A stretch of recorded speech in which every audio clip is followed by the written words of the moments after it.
I just recorded the first 2 minutes of this video and didn't have my mic unmuted in OBS, so that's lovely. Anyway, what is going on, peasants? My name is JB and I am back here today for my APA Academy draft analysis for the Cincinnati Dreds. And let me just go ahead and tell you guys right now, we have a sick team, so definitely be sure to click subscribe and go check out all the other coaches whose links I assume will be down in the description below. If they're not, like, you know, just look up their logos. I'm sure you can find them that way.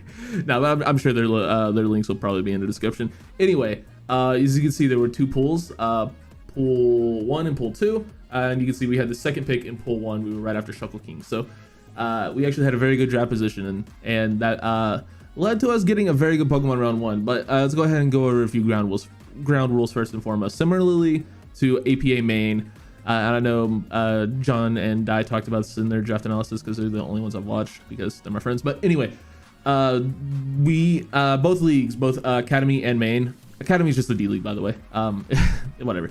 Academy, we both did the a post-home draft and a pre-home draft. In the pre-home draft, I also had second pick in my pool, and so I got very lucky in that regard. But I had a really sick team the first time around. I had Galarian Darm with like 14 Scald switch-ins. It was just such a sick draft. There was also a fucking Thwackey on it. I am so upset that Thwackey was like on my team and I don't get to use it. And bro, let me tell you this. Thwackey was in tier 5 in the pre-home draft.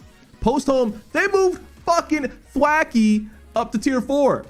I'm taking blame for that. That was my fault. Like, that's on me. I'm taking full credit for that. I got Thwackey moved up a tier without even using the damn thing because it's good. It's only like 5 points slower than Rillaboom, and it hits really freaking hard too. Like, I'm taking full credit for that shit. Like, that was all me.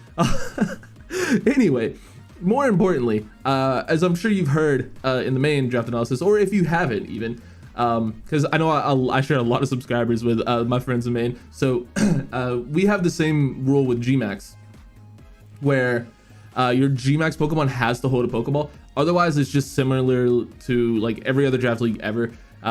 It's a Gmax slot instead of a Mega slot, and you just draft your tier 1, 2, 3s, a tier 4, tier 5, and 4 free slots with 400 points. Just same, like it's just exactly the same. Just your Gmax Pokemon has to hold a Pokeball.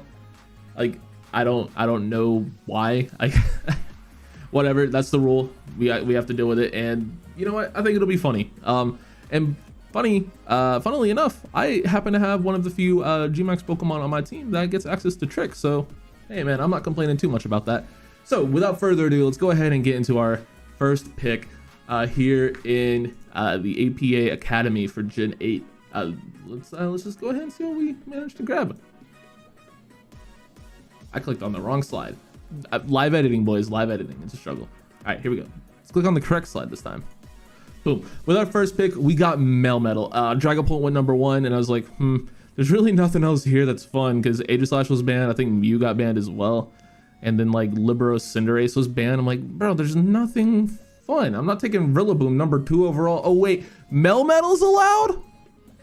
This was the draft was before I got banned from OU, so like I guess they didn't know how broken it would be, but I'm not complaining, man. This thing is so stupid. It has ridiculously high just physical stats. HP, attack, and defense are all over 135, 143 for its attack and defense. Usable special attack, base 80. It's slow as all get out, but we definitely make up for that later in the draft. But yeah, Melmetal is sick, bro. Double Iron Bash is Iron Fist boosted, 60 base power, double hits twice. With a choice band, it hits over 200 base power.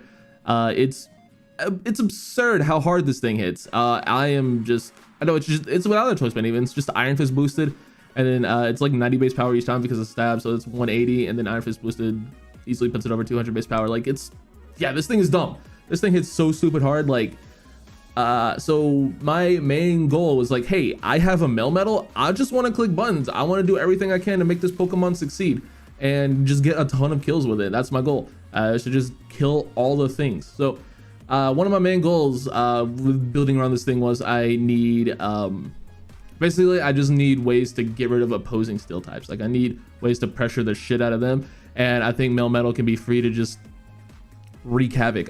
It gets decent coverage as well. It can run stuff like Acid Armor or Iron Defense Body Slam, Body Press sets. It can run Body Slam too, but Darkest Lariat is good coverage to have. Gets obviously ground coverage. Gets Elemental Punches, except for Fire Punch, I believe. yeah, it doesn't get Fire Punch, but it gets Ice and Thunder. So yeah, this thing is just gonna hit obscenely hard, and yeah, dude, I'm just gonna click buttons, man. That's all I'm gonna do. And with my next pick, so there was kind of like a few thoughts that went into this. One, okay, cool, let's go ahead and grab this for its ability. It kind of helps out Melmetal. Two, why the hell is this thing in tier 2? Like, this makes no sense that this thing was in tier 2. And then 3, I just really love this Pokemon. I really want to use it. So there is a way with land trading to get hidden ability starters, which is why I mentioned Libero Cinderace earlier, and also why I can mention that we managed to snag tier 2 Rillaboom. So I also did see Joey's draft analysis. These are the only two similarities between our team, was Melmetal and Rillaboom, and I think they work incredibly well together. Not that Melmetal needs the Grassy Surge resistance to Earthquake, it's just nice. Like, Earthquakes are going to be doing even less. Like, Earthquake's already not going to do a lot to Melmetal because it has stupid high HP and physical defense. It's going to do even less in grassy terrain. Like, and not to mention, Rillaboom, 125 attack, super good, base 85 speed, very usable, can easily run Scarf sets, can outspeed a lot of this metagame, and can also just slap a band on, or can run like sub leech seed sets. Like, Rillaboom is such a fantastic Pokemon. It is exactly the kind of Pokemon that I personally love to use. It can run so many different sets. It can run bulky support, just fast offense, click buttons. It can do it all. It can run setup even. Like, this is definitely a me Pokemon. It's a good speed tier for taunt. It's good, solid U-turn option as well. Like, this is definitely a JB Pokemon, which is why I love using it on the ladder so much, and I'm gonna love using it in Draft League even more. Like, this is gonna be such a fun Pokemon to use, and it pairs very well with Melmetal, and it should not have been in tier 2. So I'm building up a little bit of fire weakness. Don't worry, we patched that up too. Do not worry your pretty little heads about that. So something I wanted to go ahead and grab for the team was a solid Trick Room option, because I thought, hey, it's really fun? Melmetal outspeeding everything and killing it before it has to take a hit. So let's go ahead and get, in my opinion, one of the better Trick Room setters in the entire game, and that would be Hatterene. I thought about taking Gmax Hatterene, but I thought that having a Pokeball is kind of a hindrance. I didn't really care too much for a Gmax after Grimmsnarl went. I was gonna get Grimmsnarl, but it went, unfortunately, so we would have had 3 similarities between myself and Joey, but unfortunately I was not able to get Gmax Grimmsnarl, but I was able to get Hatterene, which is a fantastic Trick Room option. Magic Bounce is a phenomenal ability.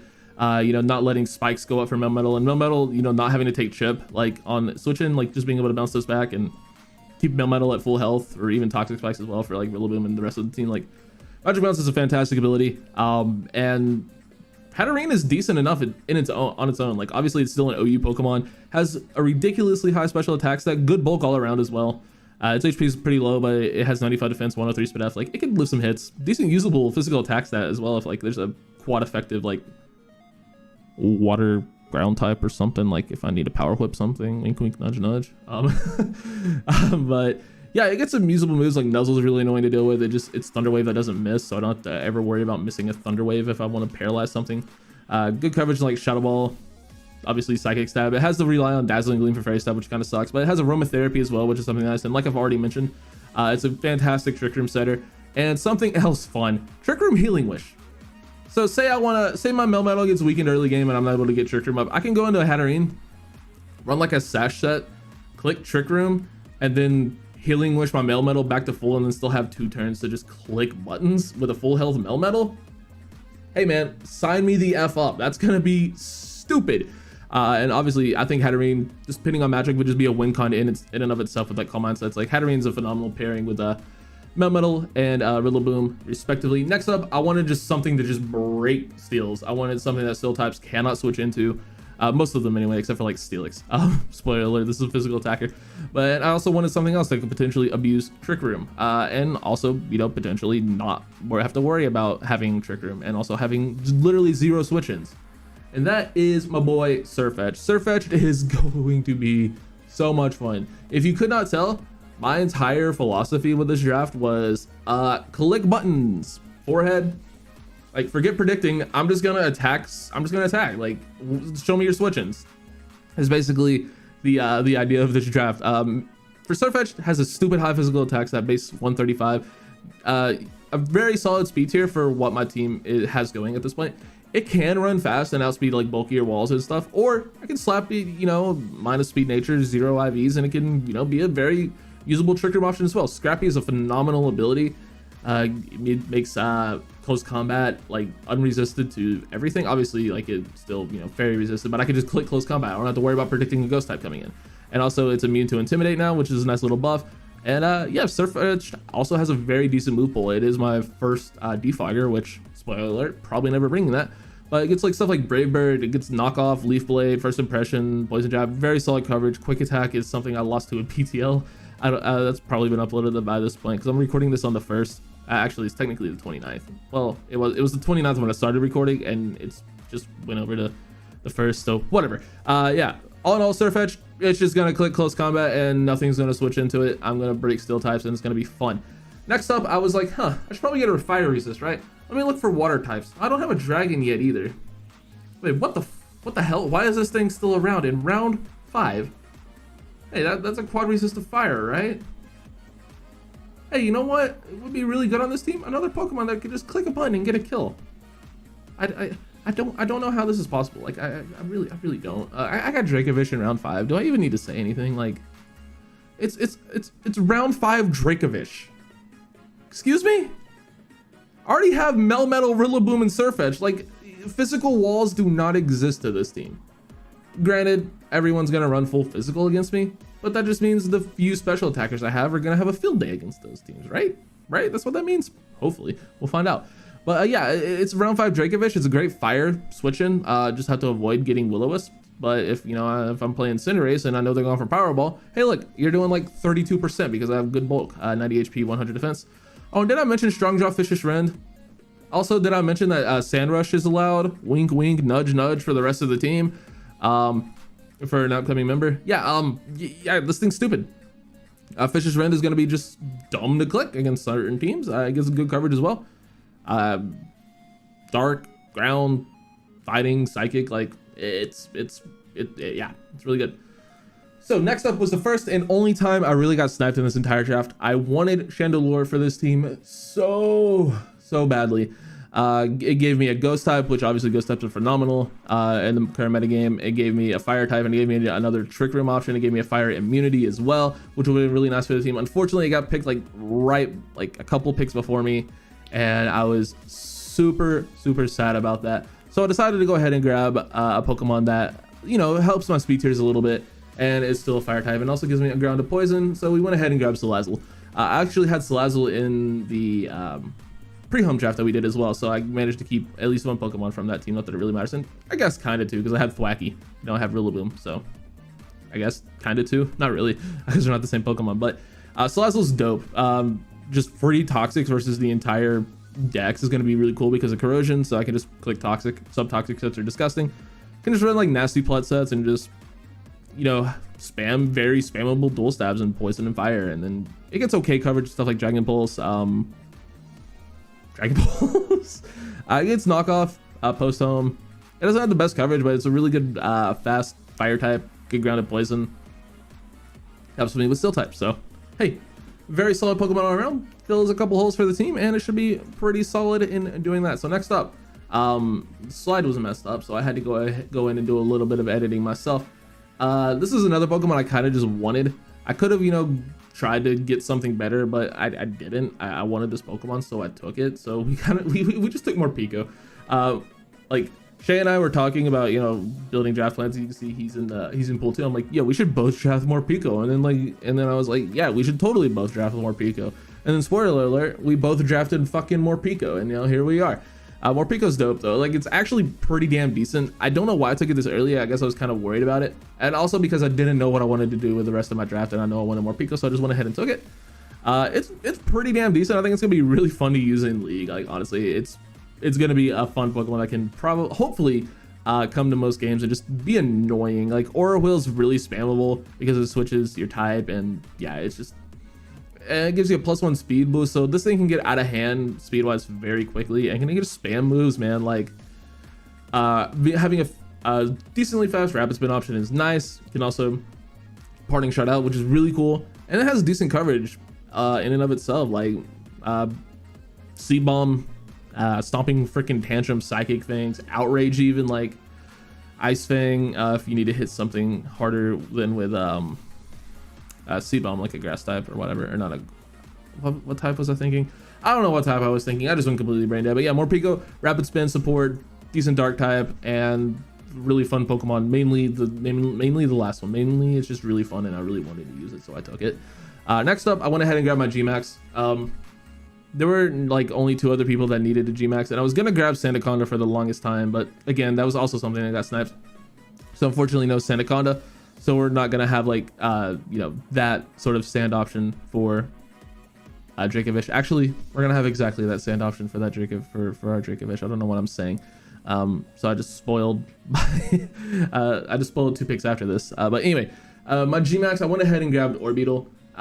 Pretty much because after Grimmsnarl is the only other one that even sort of looked appealing. I don't like a lot of the Gmax Pokemon, especially with the team that I'd already drafted. Like, nothing really looked appealing. I couldn't get Grimm, so I was like, yeah, nothing else looks that good. I'm just gonna grab Orbeetle late. And yeah, Orbeetle is pretty solid. It's just, you know, having to hold a Pokeball it's less annoying for Orbeetle because it is one of the few Gmax forms that does get tricked, so I can trick away a Pokeball. That could be fun.